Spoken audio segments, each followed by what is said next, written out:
Hey guys, here to bring you another video that supplements a text guide that we have in our Zerker Discord channel. I also want to say a welcome to the new Steam users for BDO. Hope you guys are enjoying the game. I want to also take a quick note that I will put a link, or at least a link to the forums, on how to get into the Berzerker Discord. That's for all of these guides. If you've been watching videos and you're like, why the heck are these guides kind of like structured weird? Well, that's because they're tied to actual text guides that we have. So, without further ado, this video will be about offhand, a discussion of different offhands. And I'm sure there's a lot of questions as to which ones to use and XYZ, why this one's the best and whatnot. So, I was going to just kind of go over each one and why they're important. So, the first thing that I want to say about offhands is there is a reason there is like 9 of them. This game is super situational. There is no best offhand for any or all situations. Now, as Zerker, you can argue that there is one, but in actuality, there shouldn't be one offhand that towers over the others, that makes one so much better than the other for specific situations. So if you are running a DP build and you want to be super tank and you understand that you're not going to kill anybody, you may want to use the one that's called Theos, or you'll use Sayer. Let's say you want to be this, super berserker, runs in and takes 5 people out before he dies, and you're RPing the class as it should be, and you want to go full offense. Well, now you might use Oros or Nuver depending on your progression of the game. Maybe you want to be ultimate PvE, and so you'll use Kudum. There's so many situations, so I don't want to tie everybody down with one knot. Now, to kind of go through some of them. I put each of these at try because it's kind of the ultimate goal. So, like I just kind of mentioned, Theos Ornamental Knot is 32 DP and 11 AP. So you're not going to get a boost of AP and you're going to go kill everything. One thing that you really want to look at for the knots is not always the stats that they give, but the item effects, the enhancement effects. For those that are new and they may not quite know, additional special attack damage. That is when you hit something and you see, maybe not quite back attack, but you see air attack, combo, you see down attack. Critical might be in there, I can't recall. But that +1 damage, I think if I remember back to my original days, is maybe like a 5% increase. It's not drastic, but it helps. I could be wrong with numbers. This isn't a super science conversation. I'm not backing this up with tests. This is just pure observation from what I've seen and played in the game, and I just want to convey my general opinion to you guys. So for Theos, this one would probably be more along the lines of obviously pure tank. I envision me using a Theos in big GVGs or sieges, or maybe tier 2, tier 3 fights with 40+ people in it, large fights, because you're anticipating that there's going to be a lot of AP thrown around, and damage reduction and DP are pretty much the direct counter to AP. I'm sure there's some number differences, but in concept it's the direct counter. So Theos would be one where you're just taking the least amount of damage as possible. One downfall to this item is that it has 1 crystal slot. So you really have to know what you want to spec with when you use that item. Kind of on the opposite end, we're switching to Oros. Oros has virtually no DP, and the AP is 20 to 33. Now, that seems good, but the way the game calculates your AP is it takes the median of those numbers. So every time you smack somebody, you could be doing 100 damage one time, you could be doing 95 damage the next, you could be doing 108 the next. AP varies. It's a dice roll on AP. So the more variable your AP is with this offhand, you're gonna have high spikes, and you're gonna have low ones too. It's gonna be a range of damage. Looking down at the effects, you have evasion and damage reduction, kind of a medium, small amount. It's kind of negligible considering this is an offhand for offense. Like I have ultimate special attack will be for everything, so I won't go over that again. The enhancement effect increased AP. I just feel like that is it just adds more AP. So like if we look back at Theos, obviously this doesn't have an increased AP. It's at 11. This one has double the AP. There's no hidden AP. It just means that this is an AP offhand meant for increased AP. Moving along to Rosar and Kreia. I'm going to kind of talk about these at the same time because they're super similar, kind of. So if you're using Rosar, you're thinking defensive, but it's not really known how much evasion you really get under the enhancement effect. It's okay, but the likelihood is that you're not going to use the main hand, which would create the set effect. So you're not going to get the ignore resistance. You're just going to get evasion increase. Through playing a little while, it doesn't feel like Zerkers really have a good evasion stat, so adding to it just feels wasted. You don't get a lot of return from the evasion of Rosar. People can counter in the comments if you've had different testing, but just from my experience, I have used a Rosar. It just didn't do what I thought it was going to do, like it does on other classes. So this is the defensive end. It's 12 to 15 AP, so obviously it's not meant to be an offensive item, but it does have decent DP, and the bonus that the Rosar gets above Theos, because they're kind of similar in base stats, is you now have 2 crystal slots to use. So you can have like more HP or better grab, anti-grab crystals. So you have a little more flexibility with what you want to do. But you don't have the raw tank stats that Theos comes with. So it's kind of a middle of the road, a flexible item. Some people like it, some people like to be more specialized. So on the flip side, with Kreia, Kreia is the offensive side. So like Oros, where it has increased AP, so does Kreia. That just means it has a higher range. That doesn't mean your damage always goes up accordingly. The other bonus is that this also has 2 crystal slots, just like Rosar. So you can slot the Black Spirit crystals in and get plus 10 AP and 200 to 300 HP extra. And if you notice, let's just say we directly put 10 AP on top of the items here, so 24 to 37 comes really close to the range of Oros. So, I mean, you can kind of like go back and forth. Is Oros better? Is Kreia better? Honestly, I would say it depends on which one you can increase first, or which one's more available. They both have, I'm going to stand corrected. Oros has the special attack, and Kreia does not. Actually, they do. Wow, I'm dumb.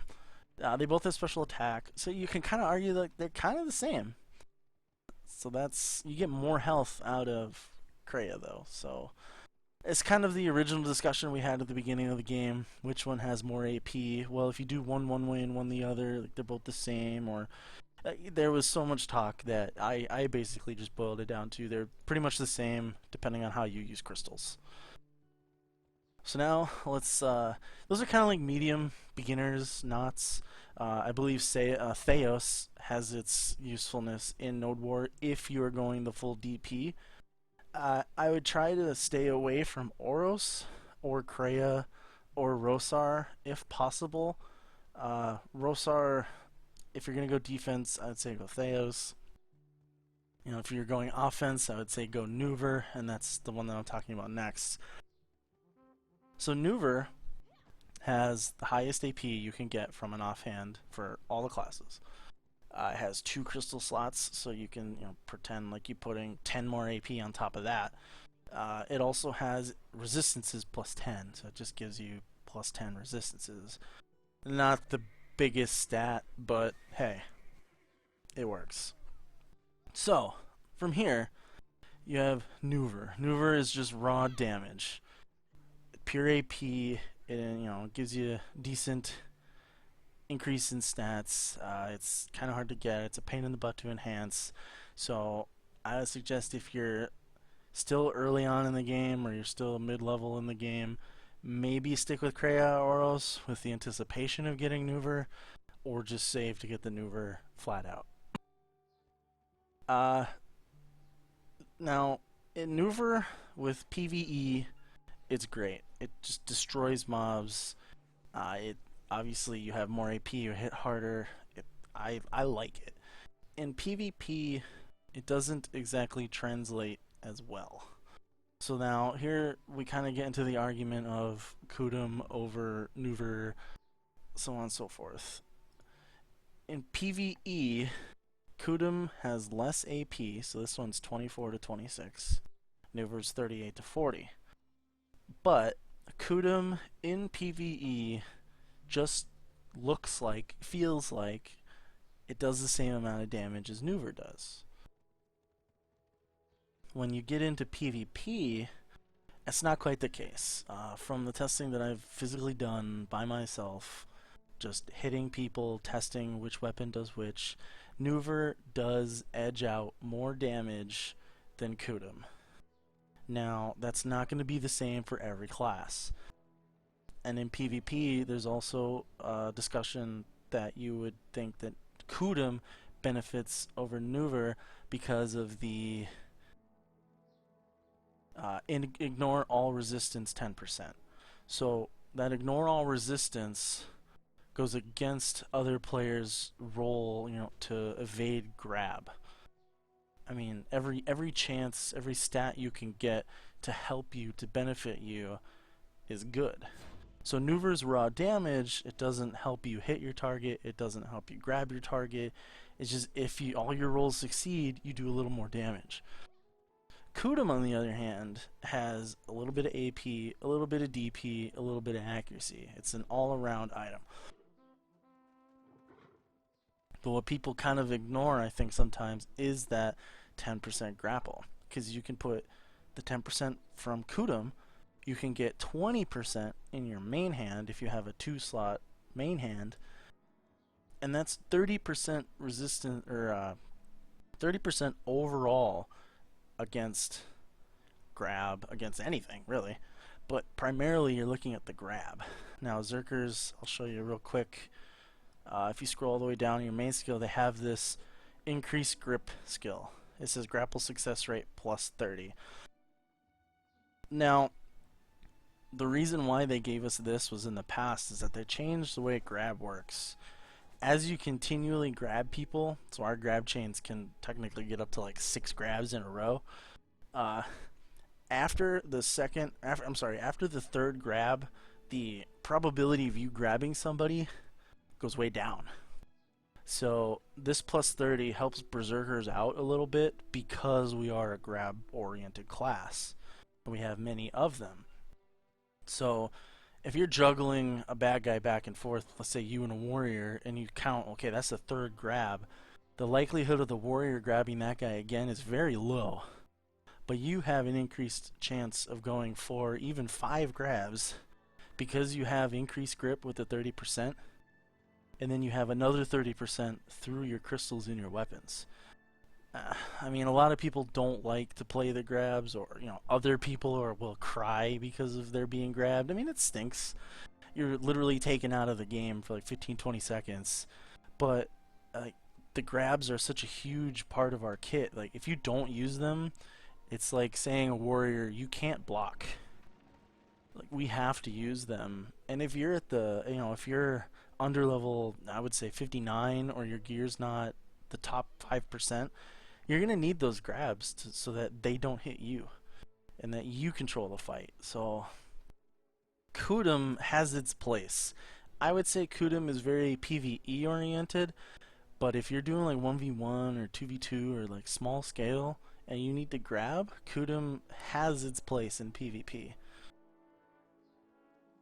So my suggestion is that if you had to choose between Nuver and Kudum, I would probably lean to Kudum because of its utility, its usefulness, because of our class. Now, if we start talking about, let's just pick a class and say Meiwa, I would say no, you would not use Kudum over Nuver because they don't have a grab, they're very damage oriented. It's just a totally different conversation. But for Berzerkers, me personally, between Nuver and Kudum, would lean towards Kudum. Now, I saved the best for last. Sayer. At the beginning of the video, I said that there is no one knot to rule them all, but there really is. Sayer knot is the god among knots. It gives you the accuracy you need. Evasion's kind of meh, but the damage reduction, the special attack damage, the base DP, the AP is not the greatest, but that's not really why you're using it. You're using it for the large amount of accuracy you're getting. The accuracy helps with your grabs. It helps with your skills. It basically makes all of our skills have a better chance to hit. And if you look at Zerker skills, blasting, ×2, max 3 hits. That's technically a 6-time multiplier if you do all 3 swings. Devastation, only ×6. Hit Titan Blow is only ×7. Buster, ×1, ×2. All these things are like ×2, ×3. Zerkers don't have a lot of multipliers, where if you switch to like Witch, they're probably like ×6 to ×8. I know Ranger technically has a skill that I think is ×14. So they have a lot of chances to get their damage to stick. So if you're fighting a really slippery target or a higher level target, they're going to have higher evasion. That means the likeliness of you missing a skill or missing a multiplier on your attack is high. So if you're using blasting on a target that's high evasion and you miss one swing, so let's say you're doing your grab chain and you have 2 total swings for 4 total hits possible, and you miss 2, that's a 50% damage loss just off the bat. Like, you lose 50% of your damage because it missed. So that's why accuracy can be huge in PvP. I mean, there's some axe skills. I think axe skills have terrible accuracy. So, accuracy on Beastly Windslash -1.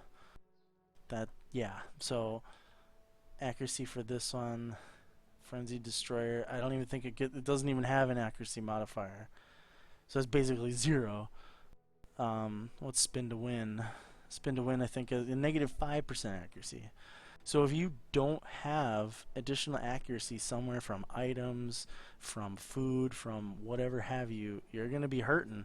It's going to be hard to hit things because Zerker just stat-wise is not the greatest. As you progress and you get a different build, then it'll help. But for now, I would say that your best choice, especially for leveling, especially for mid-tier, would be to just stick with Sayer. Get it to try, make it gold, get as much stats out of it as you can. Taking it to Tet might be a little much early, but it's still beneficial. Tet just adds stats. I mean, it'll help. If you are lucky enough to get Kudum, Kudum's very nice. Like I just went over with the utility, it's great. Nuver, I think, is kind of like the cherry on top. It's great at pure damage. If you're level 60, 61, your build is good, and you just want to one-combo people, Nuver's where you want to be. But if you're not at the AP, that you're just blowing through things, then you're going to have a bad time. Nuver's not really going to help you too much. Like I said, Kreia, Rosar, and Oros are good early to middle uses, but I would not sink a lot of money into them. I would not put a lot of stones into them. Theos is definitely Probably once you hit mid-tier to late tier and you have decided that you want to go DP. You want to be the sponge, the tank, the guy that runs in first and says, hey, look at me, and tries not to die. If you don't feel like doing that, I don't suggest using this. Now, from that, basically you just, anything you can get right away is the best one. And as you figure out the style of play that you want, then you use the offhands to enhance that style of play. So, like I said, if you want to be a bruiser, Sayer's great. If you want to be a tank, Theos. If you want to punch people in the face and you don't care about your life, Nuver. And there's so many combos you can do, and the crystals that you put in them make a difference. And personally, I carry around 3 offhands. I don't have it on me right now, but I have Sayer, I have Tri Kudum, and Tri Nuver, and my Sayer is Pry because I failed at enhancing it, and it's on another character. But I carry 3 offhands for XYZ situation I come across. So everyone's like, well, what offhand should I get? You should get all 3. That's the easy answer. That pretty much wraps it up with the discussion. If you guys want to go further in depth, like stats and numbers and what's better in PvE or what hits harder with XYZ skill, we can go through that stuff in the Zerker Discord. I just wanted to go through and kind of give an overlay of what each offhand kind of brings to the table and how you would use it. From there, I'll put the Zerker Discord, or a way to at least get to it, in the description below, and hopefully I'll come out with a couple more videos because I know there's a lot more people that probably need a little bit of help. If you guys have very specific questions, ask the Discord. If there's some general questions that a lot of people keep asking about, I'll definitely try and make another video. Thanks again. Hope to see you out there.